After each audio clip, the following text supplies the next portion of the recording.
મિત્રો ભાઈ ભાભી તો હવે ગુજરાતમાં ધૂમ મચાવે છે, વાયરલ થઈ ગયા છે ને હવે તો શ્રીખંડ મઠ્ઠો લિક્વિડમાં ઢગલો વેરાયટી લઈ આવ્યા છે, એ પણ સાવ 240 રૂપિયામાં. શું ભાઈ 240 રૂપિયામાં આપણી પાસે ઢગલો વેરાયટી છે, જેમ કે પંચરત્ન છે, ફાલસા છે, બટરસ્કોચ છે, કેસર છે, અમેરિકન છે, ગુલકંદ છે, પાઇનેપલ છે.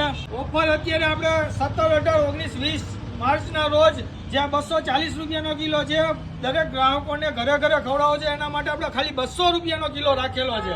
એ સિવાય આપણી પાસે મઠો પણ છે, જે તમને 300 રૂપિયાનો કિલો મળી જશે. પાઇનેપલ મઠો છે, કેસર પિસ્તા મઠો છે, રજવાડી મઠો છે, રાજભોગ મઠો છે. એ સિવાય આપણી પાસે લિક્વિડમાં પણ બાસુંદી છે, અંગુર રબડી છે, કુકી ક્રીમ છે, રેડ વેલ્વેટ છે, એ 240 રૂપિયામાં મળી જશે. મિત્રો 4 દિવસ ઓફર આપે છે, 240 વાળો કોઈ પણ શ્રીખંડ માત્ર 200 રૂપિયામાં. એટલે વહેલી તકે પહોંચી જજો. હવે મને એ કહ્યું કે આ બધા આવશે ક્યાં? કોઠારિયા મેન રોડ ઉપર બાલાજી શ્રીખંડમાં, ન્યૂ સુભાષનગર એક કોર્નર, કેદારનાથ ગેટની સામે. બીજી બ્રાન્ચ આપણે આવે સહકાર મેન રોડ ઉપર ભક્તિ હોલની સામે, સોનલ રસની બાજુમાં.